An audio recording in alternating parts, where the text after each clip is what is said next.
आप देख रहे हैं पब्लिक स्टेटमेंट न्यूज नेटवर्क।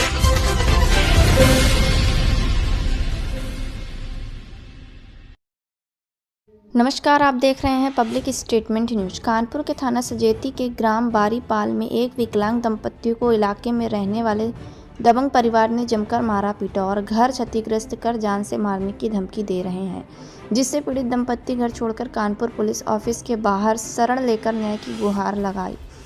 ग्राम बारीपाल निवासी विकलांग धर्मेंद्र कुमार अपनी बीमार पत्नी के साथ में रहकर जीवन यापन के लिए भजन कीर्तन करता है।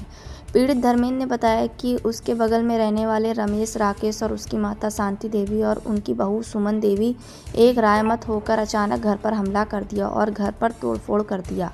साथ ही प्रधानमंत्री योजना में मिले शौचालय भी तोड़ दिया और पत्नी सहित उसको घर से भगा दिया। आरोपियों ने धमकी दी कि अगर दोबारा इलाके में नजर आए तो जान से मार डालेंगे। क्या नाम है आपका? धर्मेंद्र कुमार से। धर्मेंद्र जी, यहाँ पे आप कमिश्नर साहब के यहाँ क्यों आए थे? कल मेरा घर गिराने लगे सर, दोपहर में वही 2:45 बजे के लगभग। मैं पत्नी के साथ भोजन कर रहा था, भोजन भी नहीं कर पाया इनके घर गिराने के चक्कर में।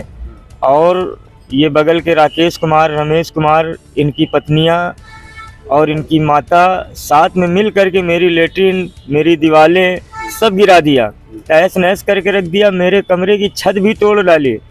इसके बाद मैंने पुलिस को फ़ोन किया, दरोगा घर आए, उनके सामने भी टूटना बंद नहीं हुआ। मैंने कहा सर देख लीजिए किस तरह से मेरा घर तोड़ा जा रहा है। तो बोले ऐसा है, आप एक एप्लीकेशन लेकर के थाने आइए तब हम कार्रवाई करेंगे। मैं एप्लीकेशन लेकर थाने गया, बोले ठीक है एप्लीकेशन हमने ले लिया है, अब तुम घर जाओ हम देख लेंगे। तो मैंने कहा ठीक है सर। तो मैं अपनी पत्नी और अपने बच्चे के साथ में घर जा रहा था, तो रास्ते में यही रमेश और राकेश और एक दो लोग और हैं गांव के, राम प्रकाश हैं, शिव भजन हैं और एक अज्ञात व्यक्ति है, मैं उसे नहीं जानता। ये लोग रास्ते में मुझे बहुत बुरी तरह से हमको मारा, मेरी गर्दन घूम नहीं रही है सर, इतना दर्द हो रहा है मुझे। मेरी पत्नी को रास्ते में मारा, ऑपरेशन अभी हाल में बड़ा सा पेट का करवाया भी है, फिर भी मेरी पत्नी को बड़ी बुरी तरह मार रहे थे लोग। लेकिन वहाँ के राहगीर कुछ 4 पहिया गाड़ी से कुछ लोग निकले, उन्होंने बीच बचाव करवाया, हमको किसी तरह छुड़ाया। फिर उन्होंने कहा कि तुम घर चलो, तुमको रात में ही हम ख़त्म कर देंगे। तो सर हम अपने बच्चे के साथ किसी तरह हम घर नहीं गए। फिर वापस फिर हम घाटमपुर आए, ससुराल को फ़ोन किया, ससुराल वाले आए, बच्चे को उनको दे के हमने कहा ठंड में कहाँ बच्चों के लिए घूमेंगे। तो ससुराल पहुंचाया, मैं पत्नी समेत। मैं यहाँ कमिश्नर साहब के ऑफिस के बाहर कमिश्नर साहब के ऑफिस में आया और आने के बाद यहाँ पता चला कि कमिश्नर साहब कल मिलेंगे आज के लिए। तो सारी रात मैं यहीं पड़ा हूँ, सारी रात से मैं कल 8 बजे का आया हुआ हूँ और अभी तक मैं यहीं पड़ा हूँ जी। यहीं पे मैं यहाँ तो आया था लेकिन कोई मिला नहीं, तो मैं बाहर दीवार के बगल में एडवोकेट की जो टीन पड़ी हैं उनके नीचे हम दोनों पति पत्नी बैठे रहे, सारी रात वहीं गुजारी हमने। फिर आज क्या हुआ? आज कमिश्नर साहब के पास गए, कमिश्नर साहब तो नहीं मिले, उनके सहयोगी मिले और भी जो हैं आयुक्त के अधिकारी लोग। क्या आश्वासन? उन्होंने कहा कि थाने को मैंने फ़ोन कर दिया है, आप जाइए, कोई एसओ साहब देख लेंगे। आप बताइए सर, एसओ साहब के पास मैं जाता हूँ अपनी फरियाद लेकर के, तो एसओ साहब मुझसे सीधे शब्दों में बोलते हैं क्यों उस घर में रह रहा है, क्यों नहीं खाली करके भगता है घर से, चला जा घर से। तो मैं कहता हूँ सर मैं कहाँ जाऊँ। सर प्रधानमंत्री ने लेटरिन बनवाई थी उस घर में, वो घर की लेटरिन सब तोड़ दिया सर। प्रधानमंत्री की लेटरिन थी वो दी हुई, किसी की बनवाई भी नहीं थी। और मेरी दीवार सब गिरा दिया सर। बताइए, मेरे कमरे की छत गिरा दिया, मेरा सामान भी दबा पड़ा है, मेरी औरत को भी मारा जो है तो अंदर घुस के। क्यों छोड़ बैठे हो? सर जान से मारने के लिए बोल रहे। कल तो हम थाने से जा रहे थे घर, रास्ते में हमको दोनों लोगों को मारा। इसके बाद जब लोगों ने बचाया तो कहने लगे कि ठीक है तुम चलो घर, रात ही में तुमको हम खत्म कर देंगे, तुम आओ। तो तुम आज तुम घर नहीं जा रहे थे? सर मैं कैसे जाऊं घर, मैं रात ही में फिर यहाँ आ गया, तब से मैं रात भर मैं यहीं पड़ा हूँ कमिश्नर साहब के ऑफिस के बाहर ही। फिर भी मुझसे कहा गया कि थाने जाओ। मैं क्या मुँह लेके थाने जाऊँ जब मुझको गाली गलौज करके भगा दिया जाता है। बताइए। ये जो आज ज्ञापन देने आए थे, क्या मामला है पूरा? ये धर्मेंद्र कुमार जी हैं, ये बरीपाल घाटमपुर के रहने वाले हैं और बड़े लंबे समय से इनका उत्पीड़न हो रहा है।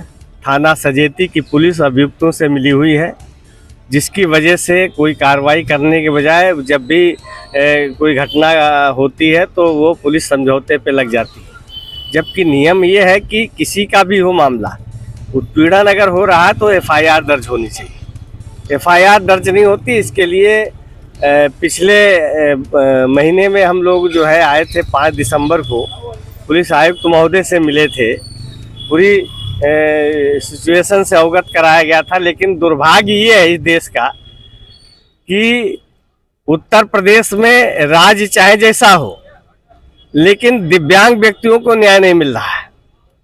दिव्यांग व्यक्तियों का उत्पीड़न बराबर जारी है।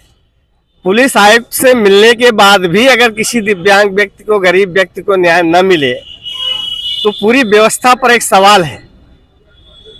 और आज फिर ये लड़का, जब इसका घर गिराया गया, इसको मारा गया, ये थाने गया, थाने से भी भगाया गया, और उसके बाद ये रात भर पुलिस कमिश्नर कार्यालय में पड़ा रहा ठंडी में। न इसके पास कंबल है, न इसके पास रजाई है, न कोई चादर भी नहीं है। ठंडी में ठिठुरता रहा पत्नी के साथ और यहाँ पड़ा हुआ है। आज जब अधिकारियों के सामने पेश हुआ है तो अधिकारी कह रहे हैं कि हमने जाओ थाने, वहाँ पर हमने थानेदार को बोल दिया। थानेदार को बोलने से क्या होगा? आप सीधे कहिए ना, एफआईआर के आदेश जारी करिए। एफआईआर के आप आदेश करते नहीं है, थाने में बोल देते हैं, चिट्ठी मार्क होके चली जाती है, फिर वो पड़ी रहती है रद्दी की टोकरी में। जिम्मेदारी कौन लेगा? अगर थानेदार नहीं सुनते हैं, एसपी नहीं सुनते हैं, तो जिम्मेदारी कौन लेगा? किसकी जिम्मेदारी है? पुलिस आयुक्त की जिम्मेदारी है। तो फिर क्यों नहीं पुलिस आयुक्त जिम्मेदारी ले रहे हैं? क्यों नहीं दिव्यांग व्यक्ति के एफआईआर दर्ज करा रहे हैं? इसके लिए राष्ट्रीय विकलांग पार्टी ने तय किया है कि 2-4 दिन हम देख रहे हैं, नहीं तो पुलिस आयुक्त के कार्यालय के बाहर पूरे कानपुर नगर के दिव्यांग इकट्ठा होकर के और अपनी लड़ाई को लड़ेंगे, दिव्यांग जनों को न्याय दिलाएंगे। तब तक यहाँ से नहीं हटेंगे जब तक एफआईआर दर्ज नहीं होता है, अभियुक्तों के खिलाफ कार्रवाई नहीं हो जाती है, और जो दोषी पुलिसकर्मी हैं जो पैसा लेकर के और अभियुक्तों की मदद कर रहे हैं, उनके खिलाफ कार्रवाई नहीं होता, तब तक हम हटेंगे नहीं। ये जो दंपति हैं, क्या ये लोग घर नहीं जा पा रहे हैं? घर नहीं जा पा रहे, कहाँ कैसे जाएंगे? मार दिए जाएंगे। भैया, पुलिस का संरक्षण जिस आदमी को प्राप्त हो वो तो बाहुबली है इस समय, तो मार ही दिया जाएगा।